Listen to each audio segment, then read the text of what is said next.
Good morning, everybody. Welcome to our interview session today. I'm going to be talking to three people who are all professionals in the community.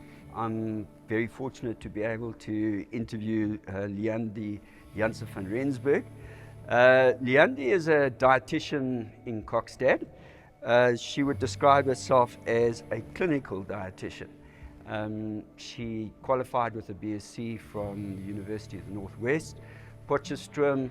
She has run her own catering business, and then for a while in Pietermaritzburg, she was a consultant to 6 hospitals. She's an ideal person to be interviewing today. So welcome to you, Liandi. It's great to have you with us today, and we look forward to learning from you.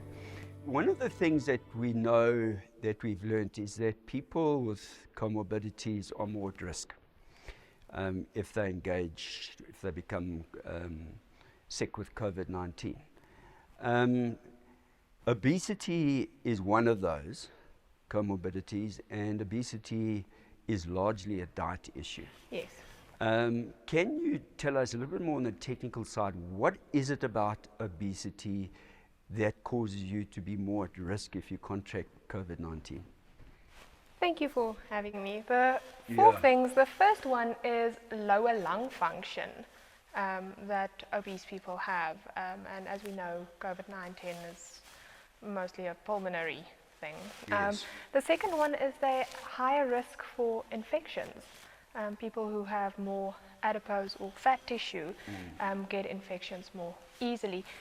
Then it's also more difficult to ventilate someone who is obese. If you can think, it's not just fat outside, but it also forms around your organs, Yes. which means there is less space, making it more difficult to ventilate. And then the last one is obese people are more prone to blood clots, which leads to a lot more complications and difficulties as well. Also, to add to that list, obese people are also more likely to be diabetic, Yes, that is correct. which is also a comorbidity. And the higher the weight, the more difficult it is to get the diabetes under control.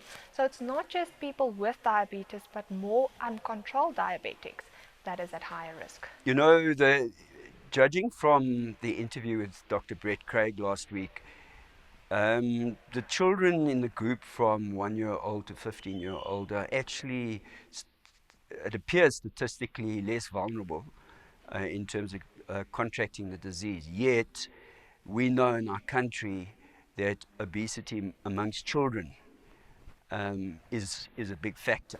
Is an obese child or very overweight child, shall we put it that way, who is in that group 1 to 15 still at risk? Yes, it does. So it increases that child's risk. Increases the risk. If you have a patient with, or a person with a normal BMI and someone who has a high BMI, the person with a higher BMI will be more at risk. You know, if you're an adult and you get onto Google, you can actually work out what your own BMI is. Yes. Is working out BMI a relevant thing for a child? Let's say a child is 4 or 5 years old. Is BMI relevant or not really? It works a little bit differently. We still work with the weight and the height or the length. Yes. So for children under the age of 2, we work with the WHO or the World Health Organization. We work with their growth charts. Yes. For weight for length or weight for height. Then over the age of 2, we go over to BMI, but it's BMI for age. So it's still the same way of calculating BMI, but it's just different parameters for the different ages. So you can, if you're not sure if your child is maybe overweight or you suspect, go and see a professional. They will be able to help you with that. So in fact, it's not, you don't just apply the same approach as you would to an adult. No, you don't. Okay, so you really need a bit of professional advice to go and do that. Yes, definitely. All right, let's talk a little bit, Liandi, about what's happened over the past 2 or 3 months with the lockdown, schools being closed, children being at home. There's a strong suspicion because children have not had the usual daily routine of school exercise. They've been stuck indoors largely. Perhaps they've been lucky enough to have a garden. As a dietitian, what are you expecting with children coming back to school in terms of the kind of diets they've had while they've been at home? Not in all cases, but in some cases. I think it's not just children, I think adults as well. Yeah. This has been a traumatic experience for everyone. We've been stressed more. It's out of our routine. 5 months ago, the word lockdown, no one even knew it. Now, it's a big thing. So, if you ate more, if you didn't achieve your exercise goals, if you gained a bit of weight, it's okay. It's fine. It was a very difficult time. But don't let it go too far. Now, trying to get into a new normal, try and get back to routine. Try and plan. That's the biggest thing with healthy eating, is planning. If there's chips, sweets, and biscuits in your cupboard, that's what you're going to take. That's what you're going to eat. That's what It's you're a going to comfort food, yeah. It's your comfort food. Change that to having nuts and popcorn and fruits, dried fruits, stuff like that. That's then what you're going to eat. Other strategies of healthy eating, being healthy, is first of all, don't drink your calories. Be careful for what you're drinking. 1 glass of juice, 1 glass of cool drink has a lot of energy in it, and it's empty calories. It doesn't give you any benefits.